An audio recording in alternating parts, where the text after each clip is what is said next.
ಅಣ್ಣ ನಮಸ್ಕಾರ. ಅಣ್ಣ ನಿಮ್ಮ ಬಗ್ಗೆ ಪರಿಚಯ ಮಾಡ್ಕೊಳ್ಳಿ. ಏನ್ ಪರಿಚಯ, ಎಲ್ಲರಿಗೂ ಪರಿಚಯ ಇದೆ, ಕರ್ನಾಟಕ ಎಲ್ಲ ಪರಿಚಯ ಆಗ್ಬಿಟ್ಟಿದೆ. ಹೌದೌದು, ಇನ್ನೊಂದ್ಸಲಿ ಮತ್ತೊಮ್ಮೆ ತೆಂಗಿನಾಳದಲ್ಲಿ ಇಟ್ಕೊಂಡಿದ್ರು, ಹಂಗಾಗಿ ಇಲ್ಲಿಗೆ ಬರ್ಬೇಕಂತ ಹೇಳಿದ್ರಿಂದ ಇಲ್ಲಿಗೆ ಬಂದಿದ್ದೀವಿ. ಈ ಫಂಕ್ಷನ್ ಮಾಡೋಣ ಅಂತ, ಮುಗಿಸ್ಕೊಂಡು ಹೋಗೋಣ ಅಂತ ಇಲ್ಲಿ ಬಂದು ಸೇರ್ಕೊಂಡಿದ್ದೀವಿ. Okay okay. ಅಂದ್ರೆ ಇವತ್ತೇನೋ ಎಣ್ಣಿನಾಳದಲ್ಲಿ ಕೃಷಿ ಮೇಳ ಮಾಡ್ತಿದ್ದಾರೆ ಅಂತ ಮಾಡ್ತಾವ್ರೆ.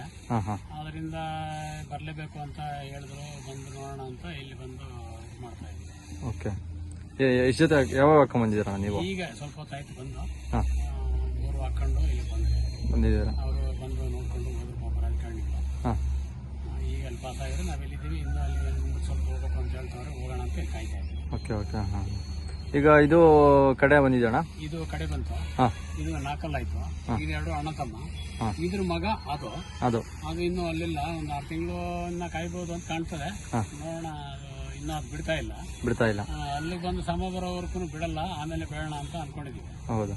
ಆಮೇಲೆ ಬಿಡ್ತೀವಿ. ಇದು ಏನ್ ಬೆಲೆ ಆಗಿತ್ತಣ್ಣ ಇವು ಮೂರು ನಿಮ್ಗೆ? ಎಲ್ಲ ಲೆಕ್ಕ ಹಾಕಿ ಒಂದು 5 ಲಕ್ಷ ಲೆಕ್ಕ ಬರ್ತವೆ. ಓಕೆ. ದಿನ ಹಸ ಬರ್ತವೆ? ದಿನ ಬರ್ತವೆ. ಈ ತಿಂಗಳು ಏನೋ ಸ್ವಲ್ಪ ಕಡಿಮೆ ಆಗಿವೆ, ಒಂದು ವಾರಕ್ಕೊಂದು 2 ಹಿಂಗ್ ಬರ್ತವೆ. ಯಾವಾಗ ಬರ್ತಾವ, 4, 2, 3 ಒಂದಿನ ಇಲ್ದೆ ಹಿಂಗಾಗಿ ಬರ್ತಾ ಇರ್ತವೆ, ಹೊಸ ಬರ್ತವೆ, ಬರ್ದೇನಿಲ್ಲ.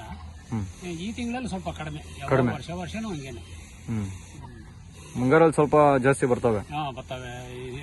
ಚಳಿಗಾಲಕ್ಕೆ ಜಾಸ್ತಿ ಪ್ರೀತ ಇರ್ತಾವೆ, 4-5 ಆದ್ರೂ ಆತವೆ, ಕಂಟಿನ್ಯೂ ಇರ್ತವೆ. ಈ ತಿಂಗಳಲ್ಲಿ ಸ್ವಲ್ಪ ಕಡಿಮೆ ಇರ್ತವೆ. ಅಣ್ಣ, ಇದ್ರ ಕರುಗಳು ಯಾವ ತರ ಬೀಳ್ತಿದಾವೆ? ಸೂಪರ್ ಬಿದ್ದವೆ ಕರುಗಳು, ಈಗ ಕೇಳಂಗೆ ಇಲ್ಲ.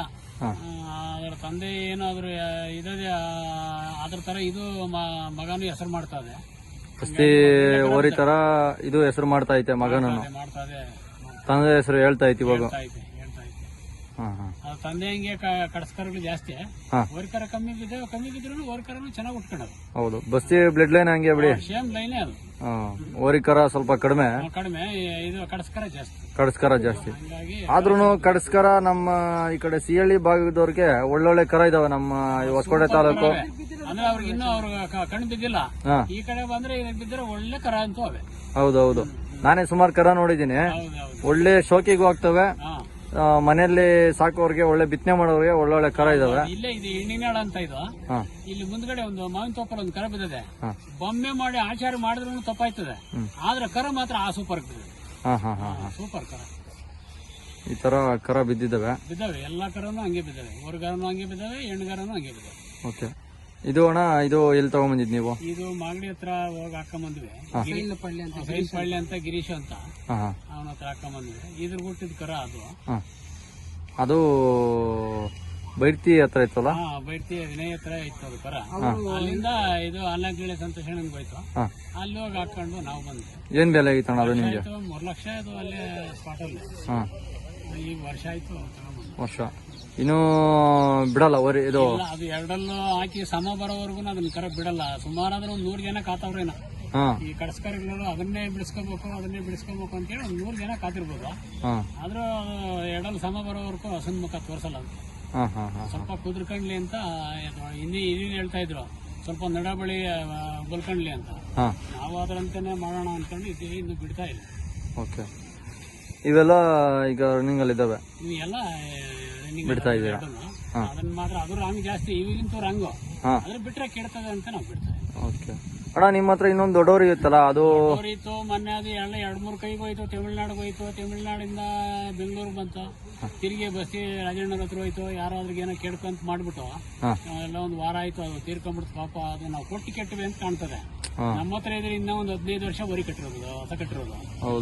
ಅದು ಆ ತರ ಸಾಕಿದ್ವಿ, ಅವ್ರು ಯಾರು ಸಾಕ್ಲಿಲ್ಲ. ಹಂಗೆ ಮೊನ್ನೆ ತೀರ್ಕೊಂಡ್ಬಿಡ್ತು, ಬಹಳ ನೋವಾಗೈತೆ ನಂಗೆ. ಹೌದೌದು, ಇವತ್ತು ನಿಂದಲೇ ಸಾಕೋರ್ ಮೇಲೆ ಕೆಡಕ್ ಮಾಡೋರು ಜಾಸ್ತಿ ಜನ. ಅಯ್ಯೋ, ಏನಕ್ಕಾವೆಲ್ಲ ಹೊಟ್ಟೆ ಊರಿಲ್ಲ, ಅವೆಲ್ಲ ಇಲ್ಲ. ಒಂದ್ ಹಾಕ್ಬೇಕು, ಒಂದ್ ತಿನ್ಬೇಕು, ಅದು ಯುದ್ಧ ಮಾಡ್ದಂಗೆ ಇರ್ತದೆ. ಇವೆಲ್ಲ ಚೇಷ್ಟೆ ಕೆಲಸ ಮಾಡೋದು ವಂಶಕ್ಕೂ ಭದ್ರ, ಅವೆಲ್ಲ ಮಾಡಬಾರ್ದು. ಹೌದೌದು, ಸುಮಾರು ಓರಿ ಎಲ್ಲ ಇದೇ ತರ ಹೊರಟ್ಬಿಟ್ಟಿದಾವೆ. ಹೌದೌದು, ಅನೇಕ ಜನಕ್ಕೆ ಈ ತರ ಚೇಷ್ಟೆ ಕೆಲಸ ಮಾಡೋದು ಕಲ್ಕೊಂಡ್ಬಿಟ್ರು ಜನ. ಅವೇನಕ್ ಮಾಡ್ತಾರ ಅಂತ ನನ್ಕಂತ ಗೊತ್ತಾಯ್ತಾ, ಆದ್ರೆ ಅವ್ರಿಗೆ ಇವಾಗ ಗೊತ್ತಾಗ್ತಾ ಇಲ್ಲ. ಅವ್ರ ಅಂಶ ಅಂತ ಉಳಿಸ್ಕೊಳಕ್ ಆಗಲ್ಲ, ಅವರು ಉಳ ಬಿದ್ದೇನೆ ಸಹ. ಹೌದೌದು, ಧಾರಾಳವಾದ ಮಾತು. ಇವತ್ತಿನಲ್ಲಿ ದನ ಕಡಿಮೆ ಆಗ್ತಿರೋದೇ ಈ ರೀತಿ ಒಂದು 50% ಈ ತರ ಮಾಡೋದ್ರಿಂದ ನಮ್ ದನ ಉಳಿತಾ ಇಲ್ಲ. ಅವ್ರು ಕಟ್ಕೊಂಡ್ ಮಾಡಿದ್ರೆ ನಾವೇನ್ ಬೇಡ ಅಂತ ಹೇಳಕ್ಕಾಗಲ್ಲ. ಅವ್ರು ಕಟ್ಕೊಂಡ್ ಮಾಡ್ಲಿ, ಸಂತೋಷ ಬದುಕಲಿ, ಯಾರು ಬದುಕಿದ್ರು ಏನ್ ಇದೇನಿಲ್ಲ. ಹೌದು. ಆದ್ರೆ ಅವ್ರು ಬದುಕಕ್ಕಾಗಲ್ಲ. ಏನು ಬದುಕೋರು ನೋಡಿದ್ರೆ ಹೊಟ್ಟೆ ಉರಿ ಕೊಡ್ತಾರೆ ಜನ. ನೀರ್ಗ್ ಮಾಡೋದು, ದನಕ್ ಮಾಡೋದು, ಜನಕ್ ಮಾಡೋದು, ಇವೆಲ್ಲ ಬಹಳ ವಂಶದ ಉಪದ್ರಿ ಕೆಲಸಗಳು. ಹೌದು, ಮಾಡಬಾರ್ದು ಅವೆಲ್ಲ. ದೇವಾನ್ ದೇವತೆಗಳೆಲ್ಲ ಇವೆಲ್ಲ ಮಾಡಿ ಹಾಳಾಗ್ ಹೋಗ್ಬಿಟ್ಟಾರ ಅವರು ಪಾಪ. ಹೌದು. ಇವರೆಲ್ಲ ಯಾಕೆ ಕಲ್ಕೊಂಡವ್ರೆ ನನ್ಗೆ ಗೊತ್ತಿಲ್ಲ. ಅದನ್ನೆಲ್ಲ ತಿಳ್ಕೊಂಡ್ರೆ ಅವ್ರು ಮಾಡ್ಬೇಕಾದಿಲ್ಲ, ತಿಳ್ಕೊಳ್ಳಲ್ಲ ಜನ. ಏನ್ ಮಾಡೋದು ತಿಳ್ಕೊಳಲ್ಲ ಅಣ್ಣ. ಇನ್ನ ಓರಿ ಫುಡ್ ಅಂತ ವಿಚಾರಕ್ಕೆ ಬಂದ್ರೆ ಏನೇನ್ ಕೊಡ್ತೀವಿ ಅಣ್ಣ? ಫುಡ್ 4-5 ತರ ಕೊಡ್ತೀವಿ. ಗೋಧಿ ನುಚ್ಚು, ಜೋಳದ ನುಚ್ಚು, ಅಕ್ಕಿ ನುಚ್ಚು, ಹಿಂಗೆಲ್ಲ ಮಿಕ್ಸ್ ಮಾಡಿ ಬೂಸ, ಚಕ್ಕೆ ಬೂಸ, ಹಿಂಗೆಲ್ಲ ಒಟ್ಟು ಬೂಸ ಇವೆಲ್ಲ ಹಾಕಿ ಮಿಕ್ಸ್ ಮಾಡಿ, ಕಡಲೆ ಒಟ್ಟು ಹಿಂಗೆಲ್ಲ ಮಿಕ್ಸ್ ಮಾಡಿ ಕೊಡ್ತಾ ಇದ್ದೀರಿ. ಸರಿ ಅಣ್ಣ. ಅನಿಲ್ ಅಣ್ಣ, ನೀವು ಹೇಳೋದಾದ್ರೆ ಈಗ ನೀವು ನಿಮ್ ತಂದೆಯವರು ಪರಂಪರೆ ನೀವು ಉಳಿಸ್ಕೊಂಬರ್ತಿದ್ದೀರಾ. ಈಗಿನ ಯುವಕರಿಗೆ ಏನ್ ಹೇಳಕ್ ಇಷ್ಟಪಡ್ತೀರ ಅಣ್ಣ? ಈಗ ಅವರು ಒಂದು ಎತ್ ಕಟ್ಟಕ್ಕಾಗಿಲ್ಲ ಅಂದ್ರೆ ಒಂದು ಹಸಾದ್ರೂ ಕಟ್ಲಿ, ಒಂದು ತಳಿ ಆದ್ರೂ ಆಗ್ಲಿ ಅಂತ ಅಂದ್ಬಿಟ್ಟು ನಮ್ಗೆ. ಓಕೆ, ಒಂದು ಹಸ ಕಟ್ಟಿದ್ರೆ ಒಂದು ಕಟ್ಟಿ ಒಂದು ಹೊರ ಬಿಟ್ಕೊಂಡು ಒಳ್ಳೆ ಕಾರ ಆದ್ರೆ ಅದೇ ತಳಿ ಅಭಿವೃದ್ಧಿ ಆಗ್ತೈತೆ. ಹೌದು. ಅದರಿಂದ ಎತ್ತು ಕಟ್ಟಕ್ಕಾಗಿ ಅನುಕೂಲ ಇಲ್ಲ, ಒಂದು ಹಸ ಆದ್ರೂ ಕಟ್ಲಿ ಅಂತ ನಾವು ಹೇಳ್ತೀವಿ. ನಾಟಿ ಹಸ ಕಟ್ಟಬೇಕಂತ ಹೇಳ್ತೀರಲ್ಲ, ಅಂದ್ರೆ ಏನ್ ಯೂಸ್ ಇದೆ ಅದ್ರಲ್ಲಿ? ನಾಟಿ ಹಸದಲ್ಲಿ ಔಷಧಿ ಗುಣ ಐತೆ. ಅಟ್ಲೀಸ್ಟ್ ನಾವು ಅಂದ್ರೆ ಕೃಷಿಗಾದ್ರೂ ಬಳಸ್ಕೋಬಹುದು, ಒಂದು ತಳಿ ಅಭಿವೃದ್ಧಿಗೆ ಆದ್ರೂ ಮಾಡ್ಕೋಬಹುದು. ಹೌದು. ನಾಟಿ ಹಸ ಮನೆಯಲ್ಲಿದ್ರೆ ಒಂದು ಡಾಕ್ಟರ್ ಇದ್ದಂಗೆ. ಹೌದು, ಧಾರಾಳವಾದ ಮಾತು. ನಮ್ ರೈತರು ಅದನ್ನ ಉಳಿಸ್ಕೊಂಡು ಹೋಗ್ಬೇಕು, ಆ ತಳಿ ಉಳಿಸ್ಬೇಕು. ಅಂದ್ರೆ ಈಗೆಲ್ಲ ಸ್ವಲ್ಪ ಬುದ್ಧಿ ಕಳ್ಕೊಂಡವ್ರು ಕೆಲವೆಲ್ಲ ಈ ಕಾಯಿಲೆಗಳ ಬಗ್ಗೆ ಅದನ್ನ ಹಾಲು ಕೊಟ್ಕೊಂಡು ಈಗೆಲ್ಲ ಮನವರಿಕೆ ಆಗಿದೆ. ಬೆಳೆಸ್ತಾ ಅವ್ರು ಇರೋದ್ರ ಪರವಾಗಿಲ್ಲ. ನಮ್ಗೆ ಹೊಸ ನಿಂತು ಬಿಟ್ಟಿದ್ವು, ಹಂಗಾಗಿ ಮತ್ತೆ ಜಾಸ್ತಿ ಬರ್ತಾವೆ. ಅಟ್ಲೀಸ್ಟ್ ಊರಲ್ಲಿ ಒಂದು 10-15 ಹಸಾದ್ರೂ ಇಟ್ಕೊಂಡವ್ರೆ. ಜಾಸ್ತಿ ಆಗ್ತಾ ಹೋಗ್ತಾವೆ ಇತ್ತೀಚೆಗೆ. ನಮ್ಗೆ ಹಳ್ಳಿ ಕಡೆಗಿಂತ ಸಿಟಿ ಕಡೆಯಿಂದ ಹಸ ಜಾಸ್ತಿ ಬರ್ತವೆ. ಯಾವ ಕಡೆಯಿಂದ ಜಾಸ್ತಿ ಬರ್ತಾವ? ಸುತ್ತಮುತ್ತ ನಮ್ಮ 3 ಡಿಸ್ಟಿಕ್ ಇಂದ, ಚಿಕ್ಕಬಳ್ಳಾಪುರ, ಕೋಲಾರ, ನಮ್ಮ ಬೆಂಗಳೂರು ಗ್ರಾಮಾಂತರ ಏನೈತೆ ಎಲ್ಲ ನಮ್ ಕಡೆ ಬರ್ತವೆ. ಓಕೆ. ರೆಸ್ಪಾನ್ಸ್ ಯಾವ ತರ ಇದೆ ಅಣ್ಣ ಜನದ್ದು? ಚೆನ್ನಾಗೈತೆ ರೆಸ್ಪಾನ್ಸ್. ತುಂಬಾ ದೂರದಿಂದ ಬರ್ತಾರೆ. ಓರಿ ಚೆನ್ನಾಗೈತೆ, ಒಳ್ಳೆ ಕರ ಬೀಳ್ತೈತೆ. ನೀವೇ ನೋಡ್ಬೋದಲ್ಲ, ನಿಮ್ಮ ಮನೇಲಿ ಒಂದು ಕರ ಬಿದ್ದ, 2 ಕರ ಆಯ್ತು ಇವಾಗ. ಚೆನ್ನಾಗಿ ಬಿದ್ದಾವೆ ಕರಗಳೆಲ್ಲ ಚೆನ್ನಾಗಿ ಬಿದ್ದಾವೆ. ಹೌದು, ನಾವು ನೋಡ್ದಂಗೆ ತುಂಬಾ ಒಳ್ಳೊಳ್ಳೆ ಕರ ಬಿದ್ದಿದ್ದಾವೆ. ನಮ್ಮ ಭಾಗದ ರೈತರಿಗೆ ಒಂದು ತುಂಬಾ ಒಳ್ಳೆ ಅನುಕೂಲ ನೀವು ಓರಿ ಕಟ್ಟೋದ್ರಿಂದ. ಇದೇ ತರ ಉಳಿಸ್ಕೊಂಡು ಹೋಗಿ ಅಣ್ಣ ನೀವು. ಒಂದೇ ಇದ್ರೆ ಸಾಕಾಗಲ್ಲ, ಹಸನು ಬೇಕು, ಹೌದು. ತಳಿ ಉಳಿಗಾಗಿ ಓರಿನೂ ಚೆನ್ನಾಗಿರ್ಬೇಕು, ಹಸನು ಚೆನ್ನಾಗಿರ್ಬೇಕು. ಅವಾಗ ಒಳ್ಳೆ ಕರನು ಹುಡ್ತವೆ. ಅಣ್ಣ, ನೀವು ಹೇಳೋದಾದ್ರೆ ಏನ್ ಹೇಳ್ತೀರಣ್ಣ ನೀವು? ನಾವೇನು ಹೇಳ್ತೀರ, ನಾವು ಪರಂಪರೆಯಿಂದ ಮೇಯಿಸ್ಕೊಂಡ್ ಬಂದಿದ್ದೀವಿ. ಎಲ್ರು ಇಷ್ಟ ಇದ್ರೆ ಅದನ್ನು ಮೇಯಿಸಬಹುದು. ಆದ್ರೆ ಇವತ್ತು ಹಳ್ಳಿಕಾರ್ ತಳಿ, ಒಳ್ಳೆ ಸಗಣಿ, ಒಳ್ಳೆ ಗಂಜಲ ಅನ್ನೋದು ಎಲ್ರಿಗೂ ಇಂಪಾರ್ಟೆಂಟ್ ಏನು ಅನ್ನೋದು ಈಗ ಗೊತ್ತಾಗಿದೆ. ನಾವು ಇವತ್ತು ಸೀಮೆ ಹಸ ಹಾಲು ಕುಡಿಯೋದಕ್ಕೂ ನಾಟಿ ಹಸ ಹಾಲು ಕುಡಿಯೋದಕ್ಕೂ ರುಚಿ ಹೆಂಗೆ ಅನ್ನೋದು ಎಲ್ರಿಗೂ ಗೊತ್ತೈತೆ. ಆದ್ರೆ ಏನಂದ್ರೆ ಇವತ್ತು ಅದು ಬರೀ ಹಣನೇ ಮುಖ್ಯ ಅಂತೇಳಿ ಏನೋ ಮಿಶ್ರ ತಳಿ ರಾಸುಗಳು ಕಟ್ಕೊಂಡು ಎಲ್ಲ ಹಾಲು ಹಾಕ್ಬಿಟ್ಟು ಅದ್ ನೋಡ್ಬೇಕು ಅಂತೇಳಿ ಅದಕ್ಕೆ ಹೋದ್ರು. ಇದಿದ್ರೆ ಕಡಿಮೆ ಅಂತೇಳಿ ಇವತ್ತು ಆರೋಗ್ಯ ದೃಷ್ಟಿನಾಗ ಇನ್ನು ಮುಂದೆ ಜನ ವಾಪಸ್ ಬರ್ಬೇಕಾಗ್ತದೆ. ಏನು ಮಾಡಕ್ಕಾಗಲ್ಲ. ಇವತ್ತು ಆರೋಗ್ಯಕ್ಕಿಂತ ಇನ್ ಯಾವ ಭಾಗ್ಯನೂ ಬೇಕಾಗಿಲ್ಲ. ನಮ್ಗೆ ಐಶ್ವರ್ಯ ಎಷ್ಟಿದ್ರು ಏನಿಲ್ಲ, ಆರೋಗ್ಯನೇ ಮುಖ್ಯ. ಅದ್ರಿಂದ ಏನಾದ್ರೂ ಒಳ್ಳೆ ಊಟ, ಒಳ್ಳೆ ತಿಂಡಿ. ಇವತ್ತು ಮಜ್ಜಿಗೆ ಏನಾದ್ರೂ ಹಿಂದಿನ ಕಾಲದಲ್ಲಿ ನಾವು ಮನೆಗೆ ಹೋದ್ರು ಒಂದ್ ಗಡಿಗೆ ಮಜ್ಜಿಗೆ ಇರೋದು. ಯಾರು ಬಂದ್ರು ಮನೆಗೆ ಬಂದ್ರು ಒಂದ್ ಗ್ಲಾಸ್ ಮಜ್ಜಿಗೆ ಕೊಡಪ್ಪ ಅವ್ರಕ ಅಂತ ಅನ್ನೋರು. ಇವತ್ತು ಮಜ್ಜಿಗೆ ಕೊಡೋ ಅನ್ನೋ ಮನೇನೇ ಇಲ್ಲ. ಹಾಲು ಅಂತ ಹೇಳಿ ಅಂದ್ರೆ ಈಗ ಯಾರಾದ್ರೂ ನಾಟಿ ಹಸು ತಳಿ ಏನಾದ್ರು ಕಟ್ಕೊಂಡವ್ರೆ, ಅವ್ರ ಮನೇಲಿ ಹಾಲು ಕರಿತಾ ಇದೆ ಅಂದ್ರೆ ವೈದ್ಯ ಮಾಡ್ಬೇಕಾದ್ರೆ ಒಂದ್ ಸ್ವಲ್ಪ ಹಾಲು ಬೇಕು ಅಂತ ಹೇಳಿ ಬರೋರವ್ರೆ, ಬೆಣ್ಣೆ ಬೇಕು ಅಂತ ಬರೋರವ್ರೆ, ತುಪ್ಪ ಬೇಕು ಅಂತ ಬರೋರವ್ರೆ. ಮಕ್ಕಳಿಗೆ ಅದ್ರ ತುಪ್ಪ ತಿಂದ್ರೆ ಅದ್ರ ರುಚಿನೇ ಬೇರೆ, ಅದ್ರ ಆರೋಗ್ಯ. ಈ ಸಲ ನೀವು ಇಲ್ಲಿ ಕೃಷಿ ಮೇಳಕ್ಕೆ ಹಾಕಿದ್ದೀರಾ? ನಮ್ಮ ಬೆಂಗಳೂರು ಹತ್ರ ನಡೆಯುವಂತ ಕೃಷಿ ಮೇಳಕ್ಕೆ ಹಾಕ್ತೀರಾ ಈ ಸಲ? ಈ ಸರಿ ನವೆಂಬರ್ ಅಲ್ಲಿ ಆಗ್ತಿತ್ತು ಅಂತ ಹೇಳವ್ರೆ. ಅವ್ರ ಜಿಕೆ ಸ್ಟೂಡೆಂಟ್ಸ್ ಎಲ್ಲ ಬಂದು ಕರಿತಾ ಇದಾರೆ. ಬನ್ನಿ ಅಂತ ಈ ಸರಿ ನಾವು ವ್ಯವಸ್ಥೆ ಮಾಡ್ಕೊಡ್ತೀವಿ, ಬರ್ಲಿಬೇಕಂತ ಹೇಳ್ತಾ ಇದಾರೆ. ನೋಡೋಣ, ಈ ಸರಿ ಏನಾದ್ರು ವಾತಾವರಣ ನೋಡ್ಕೊಂಡು ಅನುಕೂಲ ಏನಾದ್ರೆ ಹೋಗ್ತೀವಿ. ಓಕೆ, ಅನುಕೂಲ ಇದ್ರೆ ಇದು ಯಾವ ತರ ಮಾಡ್ತೀರಣ್ಣ ಅಲ್ಲಿ ನೀವು? ಅಲ್ಲಿ ಹೋಗಿ ಸೇಮ್ ಇದೇ ತರ ಒಂದು ಟೆಂಟ್ ಇದ್ ಮಾಡ್ಕೊಂಡು ಅಟ್ಟ ಹಾಕೊಂಡು ಸ್ವಲ್ಪ ಪ್ರದರ್ಶನ ಮಾಡೋಣ ಅಂತ, ಹಳ್ಳಿಕಾರರ ಬಗ್ಗೆ ಹೇಳೋಣ ಅಂತ. ನೋಡಿ, ಇವಾಗ ಹೇಳಿದ್ರಲ್ಲ, ಆರೋಗ್ಯ ದೃಷ್ಟಿಯಿಂದ ಒಂದು ಕಟ್ಕೊಳ್ಳಿ ಅಂತ ನಾವು ಹೇಳೋಣ ಅಂತ ಒಂದು ಇಚ್ಛೆ ಪಡ್ತೀವಿ. ಓಕೆ. ಈ ಅಲ್ಲಿ ನಮ್ಮ ಸುತ್ತಮುತ್ತ ನಮ್ಮ ರಾಜ್ಯದ ಜನತೆ ಎಲ್ಲ ಬರ್ತಾರೆ. ಹೌದು, ನಮ್ಮ 2-3 ಡಿಸ್ಟಿಕ್ 2-3 ಸ್ಟೇಟ್ ಅಲ್ಲಿ ಬರ್ತಾರೆ. ತಮಿಳ್ನಾಡು ಮತ್ತೆ ಆಂಧ್ರ, ನಮ್ಮ ಕರ್ನಾಟಕದ ಜನ ಎಲ್ಲ ಅಲ್ಲಿ ಹೋಗ್ತಾರೆ ನೋಡೋದಕ್ಕೆ.